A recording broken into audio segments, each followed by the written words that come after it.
Olá, meu amigo, olá, minha amiga. Seja muito bem-vindo ao Fora de Sala, o seu podcast sempre de conversas boas sobre teologia, cultura e sociedade. Falamos diretamente da honorável Atibaia, uma cidade tranquila, agradável, onde você precisa conhecer. Falamos diretamente aqui do ambiente super agradável dos irmãos da querida Igreja Batista Revive, falando de Atibaia pro Brasil e pro restante do mundo.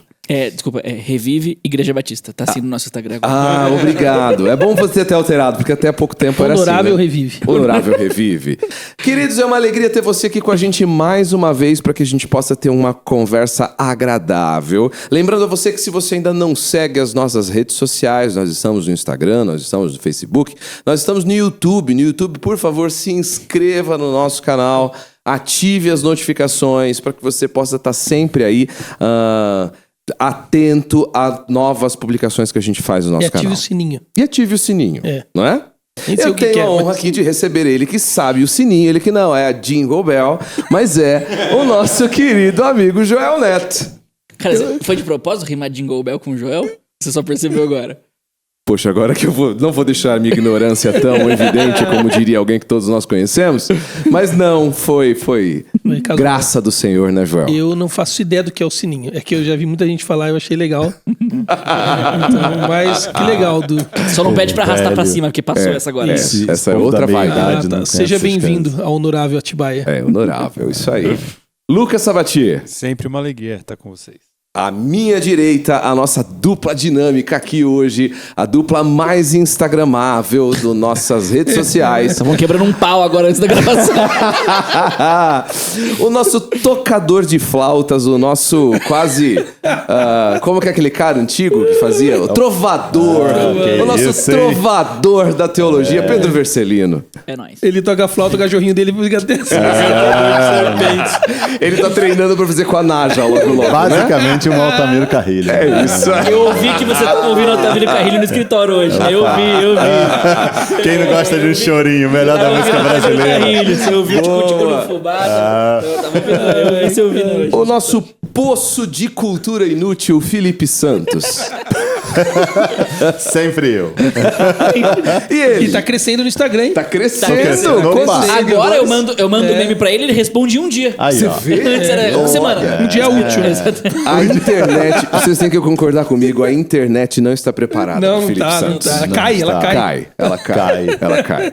Ele sim, por que não? Que não toca o flauta. ilustre, o que não toca flauta, mas que toca corações com sua habilidade técnica, Renan Simas. É uma alegria ter você aqui. Toca os botões com maestria. Pois é! Quem consegue fazer um jogo de câmera da esquerda pra direita como faz o Renan? E Ninguém. dormindo no episódio. E dormindo. E foi a primeira vez que ele veio no podcast sem energético. Você viu? Tá só Pois na é. aguinha. É O que o isso namoro aí. não faz, né? O teste que a gente tem da vibe do Fora de Sala é olhar pro Renan aqui da frente. Se o Renan tiver muito dormindo, Ah, a gente tem que parar. a gente tem que parar. Né? Mas ele já chega dormindo, né? Sempre. Meus amigos, o assunto de hoje é muito bom. Porque quando a gente lê, se tem uma coisa que os meus alunos lá no colégio sempre vêm com uma pergunta, tirando da cartola, é sobre as leis do Antigo Testamento. Professor, por que eu tenho que cortar o cabelo assim? Por que eu não posso comer bacon? Por que não pode comer carne de porco? Enfim, Sabia que você trabalhava no Adventista, não? é quase isso, mas eles têm amiguinhos que trabalham. Se a gente um dia pudesse arrumar um patrocínio, acabou agora, cara. Eu sabia disso, não. Eu só digo mais. uma coisa, Que não vende esfirra de subestime. Não vende esfirra de calabresa no colégio que você trabalha. Não subestime mentes curiosas. Isso aí. Algumas dessas leis são muito bem conhecidas, os 10 mandamentos. Testamentos, né? Enquanto outras só parecem estranhas aos olhos de hoje, como restrições alimentares, regras cerimoniais, etc. Né? Mas diante disso, não só os nossos alunos, mas muitas pessoas têm uma dúvida muito comum. Ainda é preciso obedecer essas leis? Como diferenciar aquelas que ainda são necessárias de serem cumpridas ou aquelas que forem cumpridas em Cristo, né? Nosso bate-papo hoje vai explorar a relação dos cristãos com a lei do Antigo Testamento, abordando o ensino bíblico e como nós podemos encontrar aplicações práticas para o nosso dia a dia. Meus amigos, qual que foi a maior bizarrice que vocês já ouviram com relação ao cumprimento de leis? Ou alguma pergunta, ou alguém que tinha alguma lei a partir do que ele via ali nos textos do Antigo Testamento? Eu achava engraçado que no passado, eu não peguei essa fase, mas o pessoal me dizia que no passado a camisa do homem abotoava de um lado e a camisa da mulher abotoava tipo, se você fosse numa loja comprar a camisa de botão, tinha de um lado para o homem e do outro lado para a mulher. Então você distinguia pelo lado que você abotoava. E isso é um resquício lá de Levítico. Uau! Eu lembro na igreja do meu avô, que vocês já devem ter vivido também essa cultura, talvez que é de igreja há muito tempo. A mulher não podia ir de calça, né? Eu lembro que foi a minha infância e adolescência foi uma briga dos meus pais com a minha irmã, porque ela queria ir de calça jeans na igreja e não podia. Que tava lá no livro de Levítico. Porque tava lá, homem usa roupa, não pode usar roupa de mulher, mulher não pode usar roupa de homem. Aí meu avô fazia leitura que roupa de mulher era saia, roupa de homem era calça, né? Em alguns países, homens usam saia. Né? Então, aí meu avô tinha uma explicação bíblica a partir da lei e colocava uma moral integrada na igreja, e foi uma guerra na minha casa, minha infância e adolescência inteira. Meu pai e a minha irmã com calça, jeans e saia. Essa semana eu tive um aluno apavorado, porque ele estava lendo esses textos. Ele descobriu que ele não podia comer camarão, nem frutos do mar. Pecador. Ele estava apavorado. Imagina, Falou, professor, cara. como é que pode? Eu amo ir no rodízio de sushi. Só um detalhe, você falou 2 vezes dos seus alunos. Isso é algo novo. Fala um pouquinho sobre isso. Sobre que parte? Sobre os alunos? Sobre Não, os alunos. você dá aula no colégio. Isso Agora, você não porque ninguém são dessa alunos. Gente, pois é, eu Ele é tenho o ele é o tio, privilégio ele e é a o tio. alegria hoje de poder dar teologia para pré-adolescentes do 6º ao 9º ano. E tenho que dizer para vocês, tem sido uma das oportunidades mais incríveis da minha vida. Uma experiência apocalíptica. né? Apocalíptica. Não, mas eles são muito curiosos, eles são Arrebatadora. muito disciplinados. Porque quando se fala é um colégio cristão, então Claro. é um assunto que eles convivem a vida inteira. Então eu tenho tido muitas oportunidades de excelentes conversas, Que legal. excelentes abordagens diferentes e aplicações para a vida deles, né? bom. Eles querem saber como ver as escrituras, tem Você sido não muito é o bom. único na escola de volta, né, Joel? Você também Pois é. tá- E como é que tem dando aula sido, pra- Joel? Arrebatador. Mas vamos lá, queridos. O que significa lei na Bíblia? Lei, de onde vem essa palavra e para que ela tem apontado ali nos livros do Antigo Testamento? Felipe, nos ajuda a entender um pouco mais isso. Os 5 primeiros livros da Bíblia, Pentateuco, também chamado de Torá, eles são conhecidos por nós como os livros da lei. Por quê? Porque nesses livros nós encontramos, não em todos os livros, mas nós encontramos em parte deles, a legislação que foi dada por Deus para ordenar a vida dentro de Israel, para a nação de Israel. Você encontra isso em Êxodo, Levítico, Número e Deuteronômio. Então, são leis, como as nossas leis de hoje, só que com características do contexto e tudo mais, que formam um sistema jurídico bem organizado. E esse sistema jurídico ele era primeiramente orientado ao relacionamento daquele povo com Deus, mas também orientado ao relacionamento daquelas pessoas com as outras pessoas do país. Então, nesse sentido que é lei. Só que, quando eu olho para Gênesis, eu não vejo leis. Eu vejo em Êxodo, Levítico, Número e Deuteronômio. Mas eu não vejo em Gênesis. E aí, como é que Gênesis, então, é chamado de lei? E aí vem um outro aspecto. Torá, que nós traduzimos, que muitas vezes chamamos de lei, seria mais adequadamente traduzido como instrução. Instrução em quê? De maneira geral, instrução na sabedoria para a vida.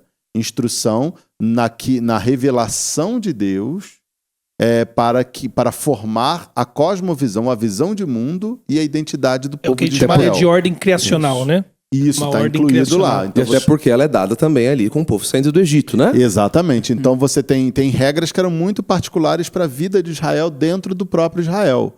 Tem as histórias, mas a natureza daquelas instruções, elas revelam o caráter de Deus, elas revelam o relacionamento de Deus com a sua criação e elas revelam a identidade do povo de Israel, ou seja, daqueles que criam no Senhor, né? E os Gênesis, nesse caso, seriam... É como se estivessem lançando também paradigmas dessa dessa cosmovisão, Tá fundamentando. da fundamentação, desses Exatamente. pressupostos, até das pressupostos que a lei vai se valer para organizar Exatamente. Vamos supor, o povo vivendo na terra e cumprindo todas aquelas regras que eram estabelecidas. Eles viviam numa terra que Deus, que criou todas as coisas, tinha dado para eles. Eles obedeciam aquelas regras que muitas vezes não têm uma explicação, porque Deus tinha determinado para eles e a identidade deles estava calcada no Deus que os chamou, que os constituiu como povo. Como, por exemplo, vocês não podem comer lagosta. Por que vocês não podem comer lagosta? Porque eu sou o Senhor.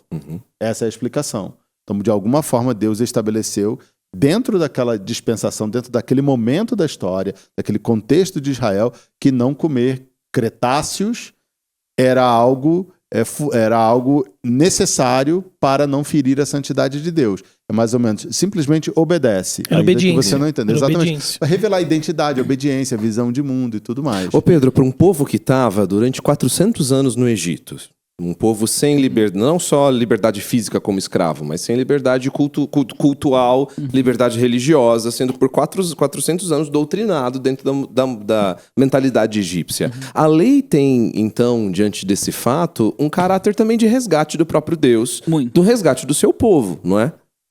São nesses 5 primeiros livros da Bíblia que Israel vai saber agora com quem eles estão se relacionando e quem é esse Deus e o que esse Deus faz por eles. Então, quando você estuda, por exemplo, o Antigo Oriente Médio, né? Você vai ver que várias coisas que são narradas no livro de Gênesis, Êxodo, Deuteronômio, possuem paralelos claros na cultura daquele mundo, né? E você vai descobrir, inclusive, que, de alguma maneira, esses livros são documentos apologéticos também, né? Israel está saindo, por exemplo, de dentro do Egito, numa cosmovisão, né, de religião, na onde cada um dos deuses do Egito fazem alguma coisa específica naquela cultura. Um deus faz chover, um deus faz a plantação crescer, um deus governa sobre o mar, o outro deus governa sobre os céus. E você tem, por exemplo, em Gênesis 1 e 2, declarações de que o Deus de Israel, ele é o Deus que governa sobre todas essas coisas. Ele é o Deus que governa sobre a lua, então a lua não pode ser Deus. Porque Deus está acima e criou a lua. Ele é o Deus que criou o sol, então o sol não pode ser Deus. Ele é o Deus dos panteões. Ele está acima deles, panteões. né? E ele não está acima, quanto ele também não mede esforços. Porque, aí depois você pode comentar, mas eu acho meio imoral aquelas histórias do Antigo Oriente Médio dos deuses babilônicos e tudo mais. Mas como que o mundo surge na mitologia babilônica, né? Um deus que mata outro deus, que entra numa briga com outro deus e cai sangue e tudo mais, e brota a vida da terra. Deus não disputa e não mede forças com ninguém. E esse é o Deus que Êxodo capítulo 19 e 20 vai dizer, é o Deus que os resgatou, que os comprou da escravidão. Então, quando Israel recebe a Torá no deserto, eles estão dizendo o seguinte: olha quem é esse Deus, olha como esse Deus cuidou desse povo antes de vocês pararem no Egito. Por isso as narrativas dos patriarcas, né? Da onde vocês saíram, como Deus começou essa história. Olha como vocês pararam aqui. Olha pra onde eu tô levando, ele aponta pra Canaã, né? Alguns, inclusive, vão dizer que o Pentateuco, na verdade, devia ser um hexateuco, né? Que talvez Josué deveria estar ali incluído no processo por causa da completude do que Abraão recebe como promessa de terra. Josué recebe a confirmação e a conclusão desse domínio, né? Lá no fundo. Então, o Pentateuco conta a história de Israel para fundamentar eles com a fé no Deus de Israel e no verdadeiro relacionamento entre eles e o próprio Deus, né? Muito bom. Já que esse não é um Deus igual aos outros deuses, eles precisam se relacionar com esse Deus de uma maneira distinta como eles se relacionavam com os Mas aí outros a Bíblia deuses. se hexa antes do Brasil, né? Pois é. O que não é. Ô, Lucas, uma das passagens mais conhecidas ou mais populares do The Chosen, né? Eu não vi esse episódio, mas eu vi esse corte. É uma passagem com Jesus discutindo com um rabino. Então, o rabino questiona ele, dá algum questionamento no sentido de você está ofendendo a lei de Moisés. E então Jesus se levanta e diz para ele: eu sou a lei de Moisés, né? O que significa, diante desse fato, desse evento Cristo, desse evento Jesus, o fato de que Jesus tenha cumprido a lei, ou seja, o cumprimento dessa lei, e como a gente consegue ver, relacionar a pessoa de Jesus, a obra de Jesus, diante da abolição ou da reinterpretação dessa lei. Essa frase do que foi gravada no Chosen não é uma frase bíblica, não é uma afirmação que Jesus fez de fato, né? O fato de Jesus ter cumprido a lei, isso sim, né? Ele não veio para revogar essa lei ou para rejeitar essa lei. Pelo contrário, ele veio para cumprir essa lei.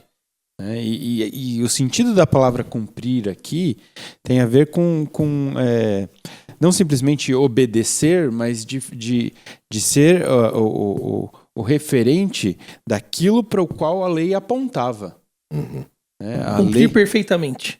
cumprir no sentido de obedecer perfeitamente, mas ele vem ser a resposta que era necessária para aquela disposição da revelação de Deus.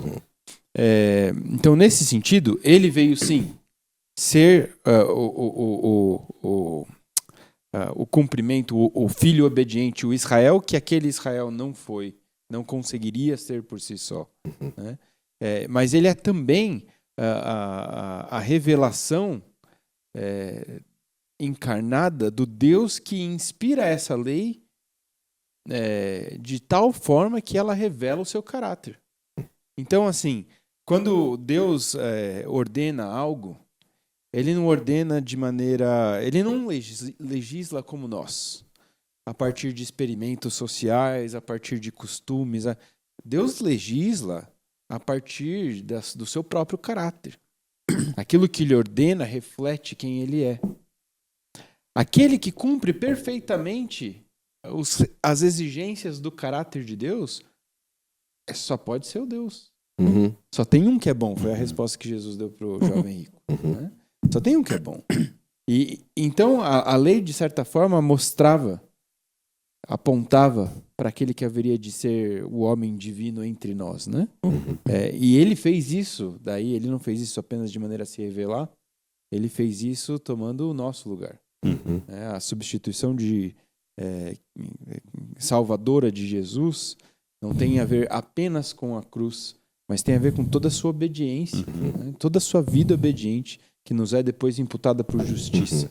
Lucas, uma pergunta. Paulo fala em Romanos que nós não temos a capacidade de cumprir a lei perfeitamente. Você diria, diante do que você explicou, por exemplo, que vamos supor que isso aqui fosse uma ponte, isso aqui é a lei. O caminho da lei é uma ponte. E nós não temos a capacidade de cruzar essa ponte. Então, Cristo, ele cruzou essa ponte, parou do outro lado, estendeu a mão e falou assim, pode vir segurando na minha mão que você vai passar? Eu acho que essa ilustração tem aspectos positivos, mas quando eu penso na doutrina da união com Cristo, é como se ele falasse, sobe nas minhas costas que eu te carrego até lá. Porque senão ainda você está cumprindo enquanto você... Andando do lado. Então, ele faz o nosso lugar. E quando ele passou para o outro lado, ele me levou nas costas mais ou dele. menos isso aqui. Né? Exatamente. Ô Pedro, diante desse exemplo, qual que é a relação, então, com o fato de que, por conta de Cristo, alguns cristãos não seguem mais algumas leis? Por exemplo, por que nós hoje não matamos carneirinhos nos nossos cultos? Por que hoje nós podemos comer camarão? Por que hoje tem... Bacon. Bacon é importante. Bacon é vida. Bacon é não vida. de ressaltar. Bacon é Sua igreja vida. não faz isso? Na sua tem feito? Bacon ou carneirinho? Não, porque assim, tem muitas igrejas que eu não duvido que estão fazendo Eu não hoje sei em na dia, igreja, né? mas quando a gente foi comer Mas o por que rodízio aquele dia, tinha uma paleta de carneiro. Por que a gente não tem a Arca da Aliança? Molho de Arca da hortelã. Aliança. Por que a gente não tem a gente não toca menorá, chofar no culto? Não toca o chofar. Tem gente que toca chofar. Não Pedro. deveria. Tem gente que toca. Então vamos perguntar por que nós não precisamos? Isso aí, porque é melhor, não precisamos. Muito bem, muito isso bem. aí. E aí, Pedro? Eu acho que tem dois elementos na lei que são importantes e eu quero partir a partir do Lucas falou. A lei, ela não é somente, embora ela seja primariamente, documento de instrução. A lei é documento profético também. O Novo Testamento se refere à lei como profecia. Moisés é descrito como profeta.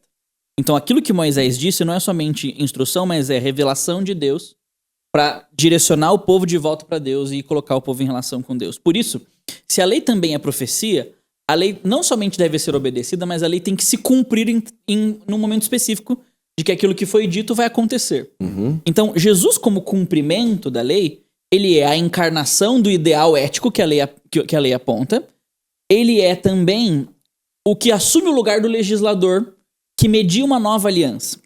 A lei cria um padrão no Antigo Testamento. E o padrão é: Deus tem um relacionamento com o povo, e Deus se relaciona com o povo a partir de valores morais que ele revela claramente nos seus documentos. Ele firma um pacto com esse povo dizendo: façam isso e eu os abençoarei, não façam isso e eu os amaldiçoarei.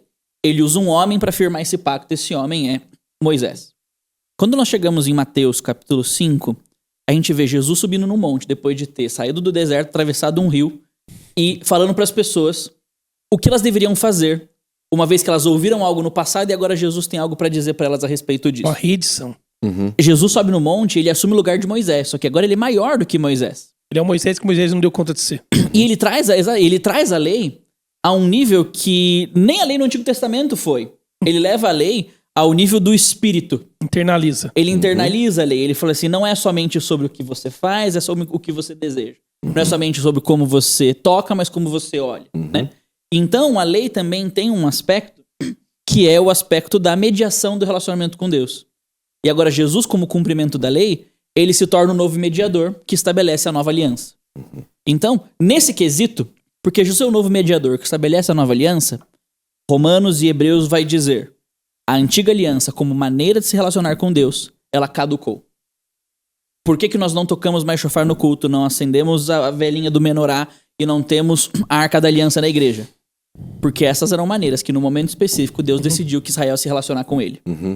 E agora, em Jesus, que é o cumprimento de tudo isso, e é aquele que é não só a profecia, mas a encarnação de toda ela, estabeleceu uma nova forma de se relacionar com Deus. E esses ritos também, de alguma maneira, revelavam essa insuficiência de recursos que esse homem hebreu tinha para se relacionar com Deus sem essas coisas.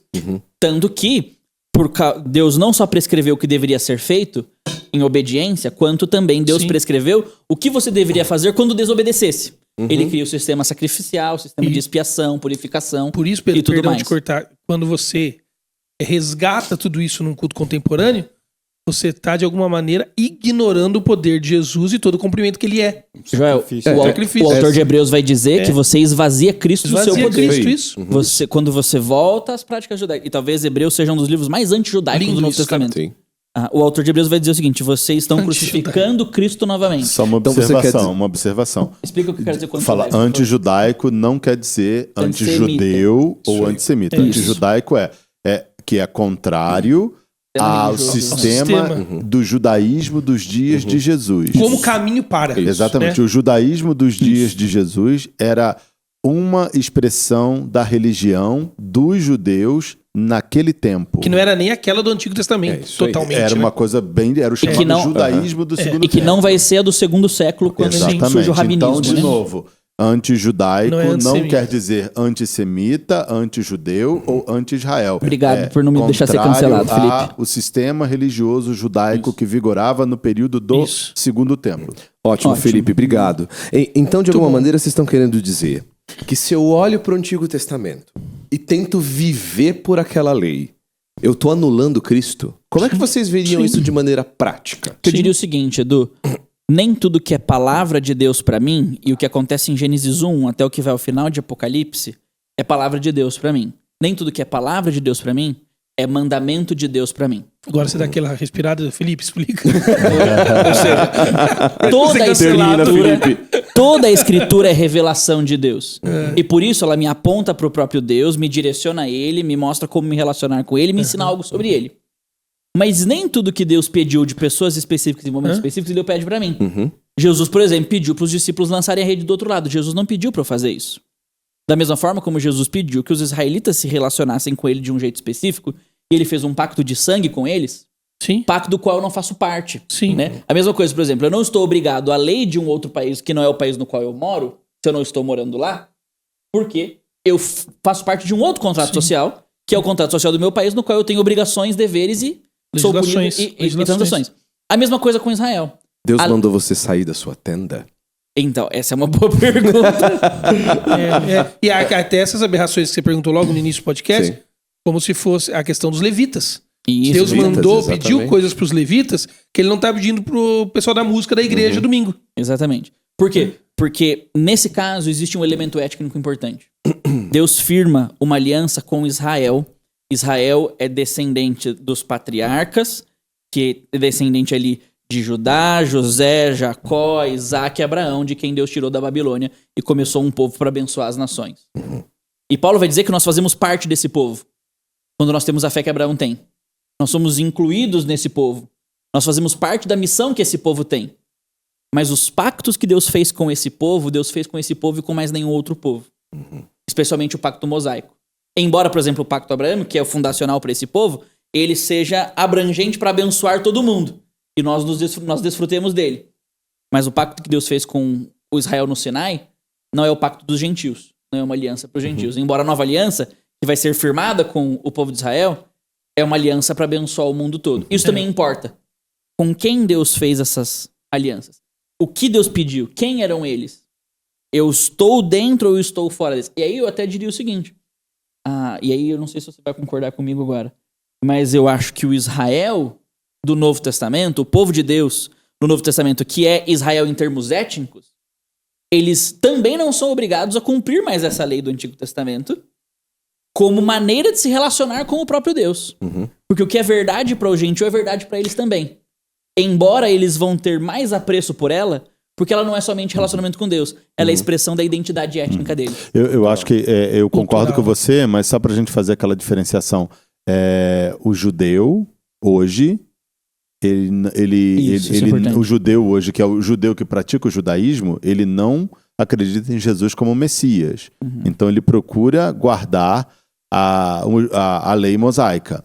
Só que o livro de Hebreus nos explica, não só o livro de Hebreus, como o Novo Testamento nos explica, que a lei mosaica ela foi cancelada, ela foi substituída pela nova lei, pela nova aliança, pela lei de Cristo.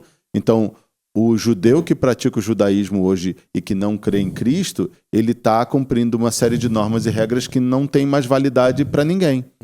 Ele teria que estar cumprindo a nova aliança, recebendo a Cristo e cumprindo a nova aliança, porque essa é a regra que vale. Dentro disso que o Felipe falou, hoje eu almocei com um judeu, e ele, um judeu praticante, frequentador de sinagoga, ele falou muito do povo dele, falou muito que ele todo ano ia pra lá quando criança, visitar a avó e tal.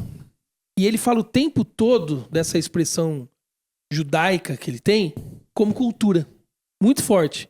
Mas a expressão religiosa, e como a gente estava numa conversa ali falando muito de espiritualidade, a expressão religiosa dele é uma mistura de um montão de coisa. Você não encontra uma identidade, e um cara praticante, frequentador de sinagoga, você não encontra uma identidade espiritual, religiosa, dentro das convicções da lei.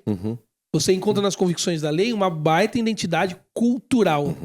Quanto povo, nação, costumes, terra...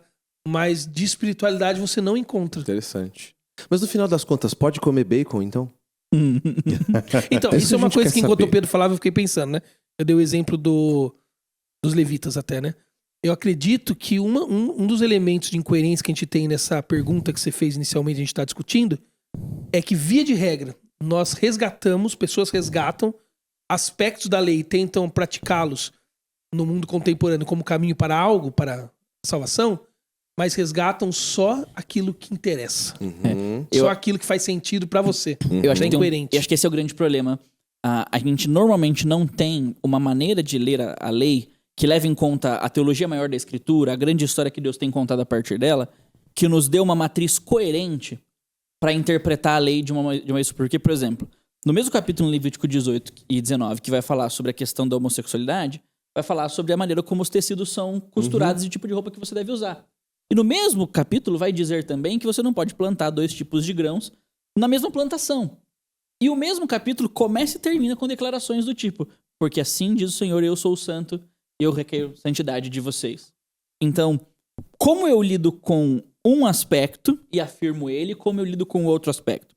A maneira mais natural que alguns estudiosos fazem para trilhar esse caminho entre a lei no Antigo Testamento e a prática moderna hoje é encontrar, a partir do Novo Testamento, que é o documento da Nova Aliança, por isso ele chama Novo Testamento, as repetições dessa lei, ou as reafirmações dela, talvez às vezes até expansões ou aprofundamentos dela, no que o apóstolo Paulo vai chamar de a lei de Cristo, que é a ética do amor.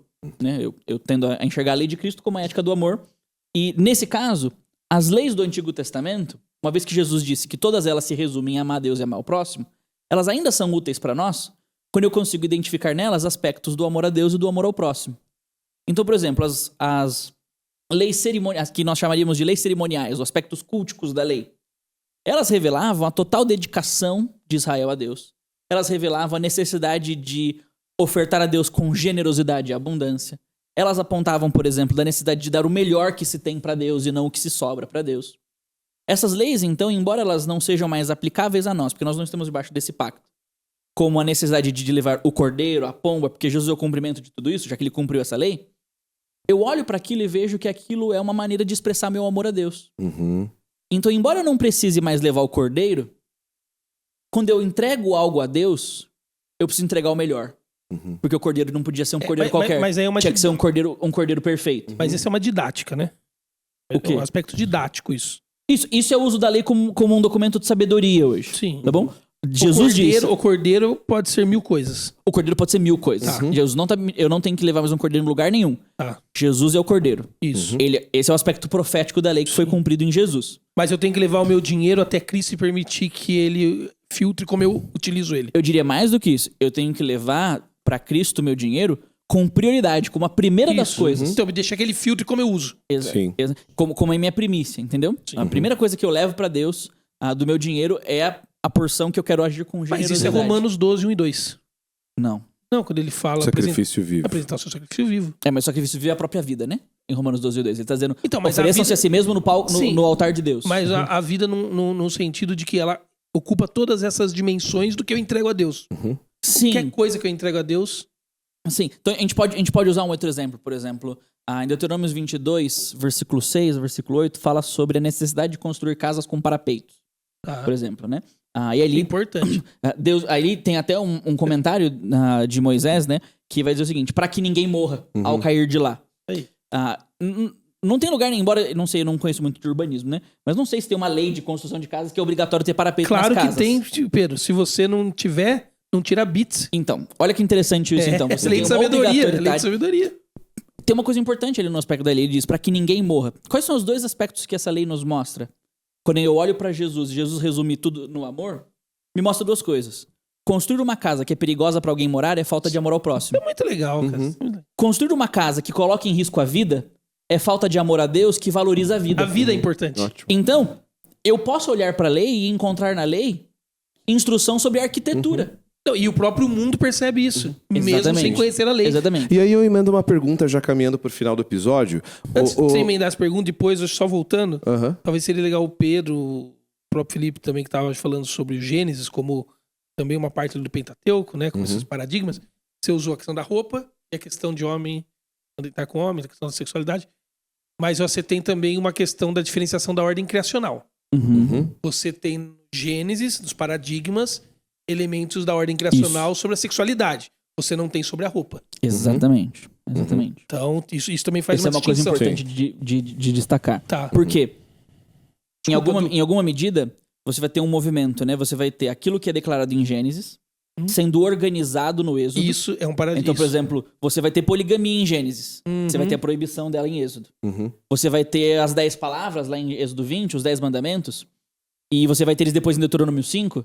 E Deuteronômio 6 a 20 e pouco são explicações do que são essas 10 palavras nas mais diversas áreas da vida. A lei é a organização de algo que já acontece. Isso. Na verdade, ela é o Deus que se revela em Gênesis 1 e 2 e 3, e ao longo de todo o Pentateuco, ele vai modelar a sua relação com Israel a partir das leis que vão ser reveladas posteriormente. Isso aí. Mas isso não exime o caso, por exemplo, de que Jacó é culpado de ter casado com 4 mulheres. Né? Embora isso vai ser revelado mais à frente depois. Porque é uma ordem criacional isso. Isso. E acho que essa é a grande beleza de Gênesis, inclusive como instrução. Isso aí. Quando o narrador de Gênesis mostra um cara que tem 2 escravas, casa com 2 mulheres, ama uma, não gosta da outra, ele não tá afirmando isso. Na verdade, ele tá agindo de maneira contracultural. Ele tá dizendo o seguinte: olha a desgraça que alguém se mete na vida quando se envolve com 4 mulheres, escravidão, é mentiroso e ainda tem como trambiqueiro o seu sogro. Que é contra a ordem de Deus. Isso tudo é contrário aos parâmetros criacionais de Gênesis 1 e 2. Isso aí. Muito bem. Então, por isso que é uma distinção entre roupa Exatamente. e sexualidade. Pra gente encerrar, então... Deixa eu só por favor. falar fazer uma observação. A palavra foi anulado, alguma coisa assim, né? A palavra que foi levantada. A lei se Cancelada, anulada, sim. cancelada, enfim. É um aspecto importante. Nós não... Assim, Jesus foi um judeu cumpridor da lei.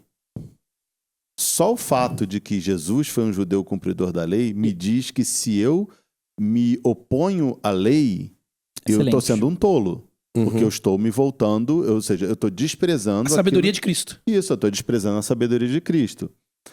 Por outro lado, eu posso ficar tranquilo, porque Jesus foi um judeu cumpridor da lei que a cumpriu plenamente naquilo que eu não consigo cumprir.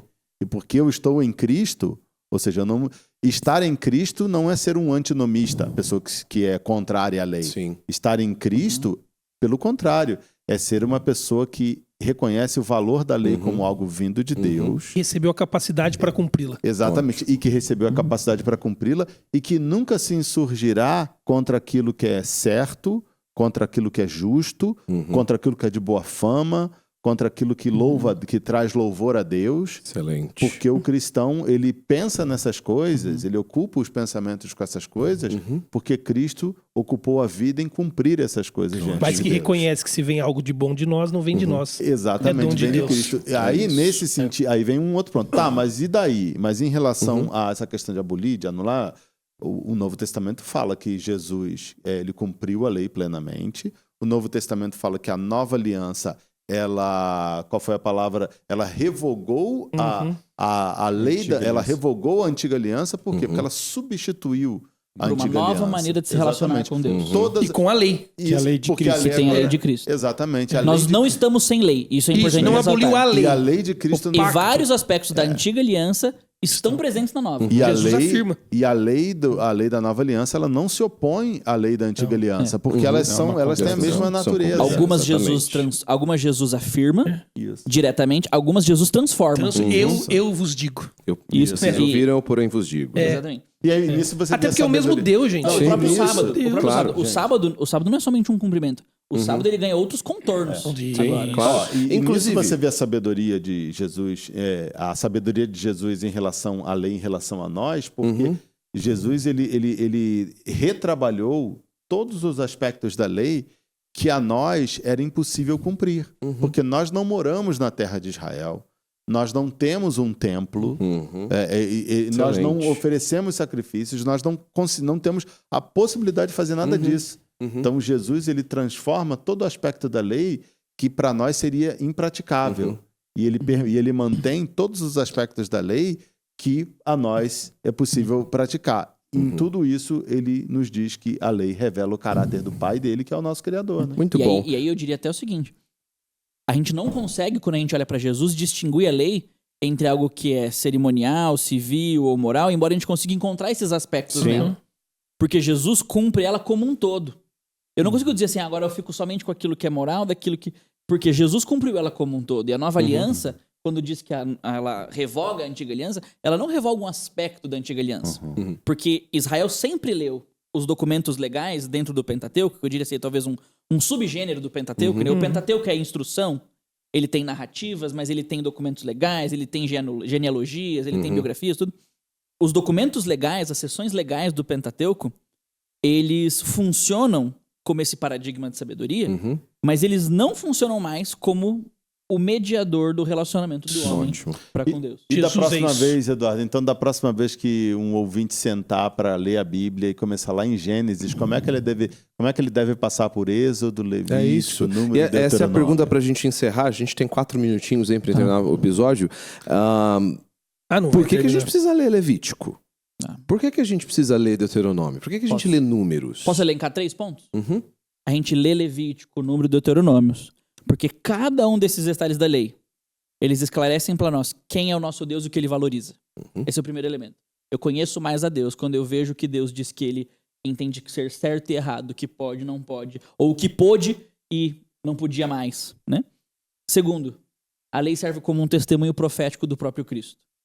Os sacrifícios, a necessidade de redenção, aquele que vai cumprir perfeitamente todos esses aspectos morais. Eu olho para a lei e falo assim, isso aqui é impossível para mim. Mas se Deus entende que isso é importante, precisa existir alguém que pode ser tudo aquilo que Deus espera. E esse que pode é o próprio Senhor Jesus, que é a encarnação da obediência da própria lei. E por último, eu diria, quando eu olho para a lei, eu consigo enxergar expressões do que era amar a Deus e do que era amar o próximo. Quando a lei, por exemplo, protege as mulheres, quando a lei protege a propriedade alheia, quando a lei retribui o transgressor e traz justiça para ele, quando a lei regula a questão dos pobres e traz justiça para eles. Ali eu vejo Deus mostrando como que o povo de Deus pode amar o próximo e como o povo de Deus pode amá-lo de maneiras específicas no momento específico da história. Ótimo. E eu posso aprender a amar a Deus e amar o próximo a partir daquelas expressões que lá atrás foram obrigatórias e hoje funcionam pra mim como sabedoria. Muito bom. Eu creio que a gente precisa ler, tudo que o Pedro falou é o que eu vou redizer, né? Mas e toda vez que a gente olha para esses aspectos legais que revelam a beleza, a sabedoria, a verdade, a bondade de Deus, isso faz um contraste com quem a humanidade é. E o Antigo Testamento, Deus escolhe um povo para fazer desse povo um desfile da desgraça humana. E o desfile dessa desgraça humana é exatamente o contraste com a beleza, a santidade, a maravilha de Deus. E aí então a gente nasce de tudo isso, quando você lê Levíticos e Deuteronômio, nasce a teologia do Chapolin Colorado. Né? E agora? Quem poderá me defender, né? É o grande erro, né? De a gente ler a história de Noé, lembrando dos meus alunos de novo, né? Fui dar aula para essa semana para eles, para vocês saberem a história da Arca de Noé de cor. Mas por que ela tá ali? E o que ela me revela? Ela me revela um Deus que olha para a humanidade, para a maldade do mundo e diz: chega, isso não pode ficar assim. Então a gente começa a aula falando da Arca de Noé e a gente termina lendo Isaías 53.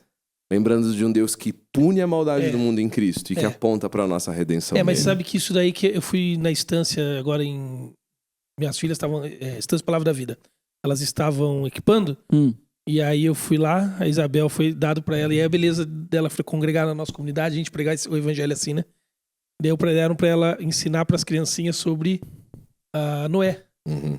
E a Isabel ensinou sobre a arca. Contou a história, porque a criança quer saber a história, né? Os bichinhos, a arca, da chuva e tal, Noé construiu. E ela disse isso, né? Que era o povo que tinha pecado, Deus que trouxe o castigo e deu também uma salvação. Só que aquilo foi para aquele povo. Aí ela falou que de Jesus, eu fui lá assistir. Já quase chorei. Ela falou dela, usou essa expressão, ela falou: Jesus foi o Noé final. Foi o Noé que Noé não foi. Ela falou assim. Então Jesus nós encontramos a nossa arca da salvação. Ela falou, isso é ressignificar a história por meio do evangelho, né? Muito bem. Então a gente precisa ensinar nossas crianças a pensar assim. Muito bem. Porque senão nós vamos continuar exaltando Davi. Exatamente. E não o Senhor dos Exércitos. Exatamente. E não aquele que honra o seu nome diante da zombaria de Filisteia, né? É isso aí. Nós precisamos olhar toda a Escritura com os olhos do Evangelho, como nós já falamos nos nossos clássicos episódios, não? Queridos, mais uma vez, obrigado pela companhia de vocês, obrigado pela conversa de vocês. É sempre muito um aprendizado inenarrável. Por que você não foi no jantar hoje? Jantar? Nós jantamos antes de vir pra cá.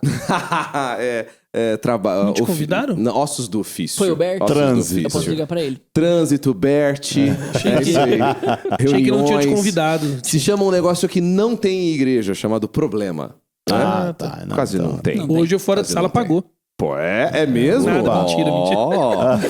Até porque ele que cuida da conta, né? Eu falo, você foi enganado. Tamo no negativo, não tinha dinheiro. Queridos, obrigado pela sua companhia até aqui. Compartilhe esse episódio com outras pessoas, se ele abençoa a sua vida.